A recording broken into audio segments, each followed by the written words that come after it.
Hello there, this is Uncle Troy. Today we're going to talk about something I call the upgrade cascade. And as you know, a cascade is where one thing sets off another thing, sets off another thing. Kind of like a chain reaction, or around here a waterfall. Water goes from the top to bounces off a rock, bounces off another rock, bounces off another rock. And before you know, you've got just one big frothy mess going down the side of the mountain. Now it looks nice and soft and inviting, but if you try to body surf down it, you'll find out a cascade is actually a bad thing. Trust me on that. And incidentally, all that frothy stuff at the bottom, you can't swim in that, not at all. Okay, so an upgrade cascade is where you have to upgrade one piece of equipment, and that shows you a fault in another piece of equipment. And so you upgrade the next one, the next one, the next one. Now in my case, I had a motherboard go bad. So we see here, and these things right here are capacitors, and the tops are not supposed to be bulged out like that, and the black stuff is not supposed to be leaking out of that right there. So this motherboard went bad, and I had to get a new one. Now the new motherboard, there you go, the new motherboard, which I can't show you because it's currently inside my computer. And I'm sorry about the auto zoom thing, trying to keep my face in focus. Apparently I turned that on somehow and I can't get it to turn off now. Anyway, the new motherboard supported a new CPU, central processing unit. And I probably didn't need this. The old CPU probably could have worked, but you know, as long as you're buying one anyway, why not buy the other, which is another problem with the Cascade. Now, unfortunately, the new motherboard did not work with the old RAM. So I had to buy a new RAM, DDR3 RAM instead of DDR2 RAM. I understand there's actually a little adapter kit you can buy, but they slow down access. And of course, the new RAM, you know, why not get, you know, it was cheaper to buy a new RAM than it was to buy the adapter board and run at lower speed. Now, the new CPU and the new motherboard with the new RAM caused me to realize that the slow point in my system was the video card. Now the video card is a rather old one, a GeForce 8600 GT, which has done very well for me over the years. It's only got 256 megs of RAM, but you know, I'm not doing a lot of great, you know, wonderful gaming anyway. And it worked pretty good, but it was the slow point of my system now. So luckily, the GeForce 9800 GT, which is, okay, oh, and this thing is like 2-3 generations behind the modern video cards.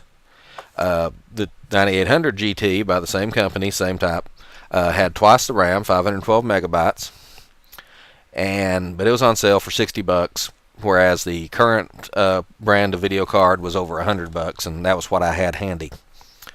Now, this is only the start. The new motherboard here, with its various onboard peripherals. Let me explain something about Windows memory allocation. Windows 32-bit operating system only likes 4 gigabytes of memory. More than that, it never sees the whole 4 gigabytes. The other thing is, Windows likes to put hardware, even hardware like a video card that's got its own RAM. Windows can only looks in the first 4 gigabytes for RAM, so the RAM from the video card is mapped into that 4 gigabytes. So if you have a full 4 gigabytes of system memory, Windows only sees 3.5 gigabytes maybe if you've got, because the top half a gigabyte is your new video card. And actually with this new motherboard, Windows only saw 3 gigabytes of RAM. I don't really know why or how, because I was using the same video card at the time. And with the old motherboard, I saw, I think, 3.25 gigabytes. With the new motherboard, I see 3 gigabytes. And even going to a video card with twice the video RAM, I'm still only seeing 3 gigabytes. So if I want the full 4 gigabytes, I'd have to go to a 64-bit operating system. Now, the reason I haven't is that I've got a TV capture card whose drivers freak out if you give it a 64-bit operating system and it can see the full 4 gigabytes. So I would have to, the next step of the upgrade would be to buy a new video capture card, and then I would be able to upgrade to a 64-bit operating system. But the new motherboard supports up to 8 gigabytes. Now I only went up to 4 gigabytes because I was using a 32-bit operating system, so I'd need more of these. So, like I said, one upgrade leads to another upgrade, leads to another upgrade, and I finally had to call it quits and say, hey, I'm working fine as it is. There's no need to upgrade anymore.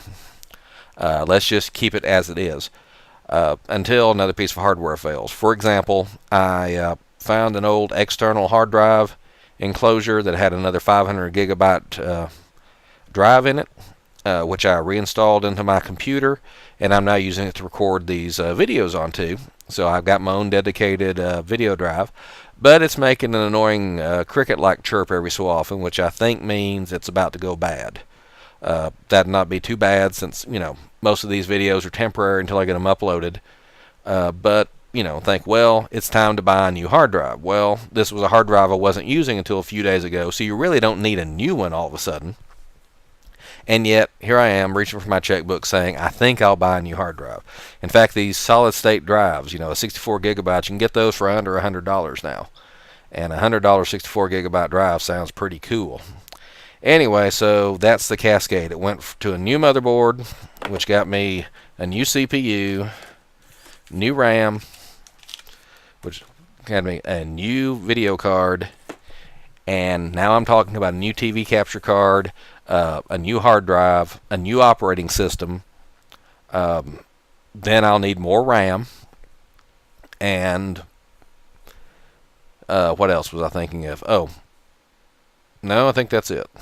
I'm sure there was something else in there I was thinking of buying, and that convinced me it's time to quit. So this little round of the upgrade cascade is over. But anyway, I get in these little things. I go for years with obsolete equipment, and I think good enough is the new best. I've said that before.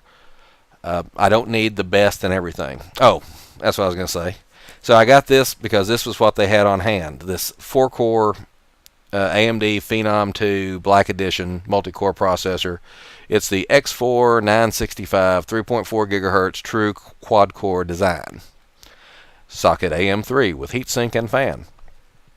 For just $180, I can get the 6-core version of this, which would be 50% faster because it's got half again as many cores.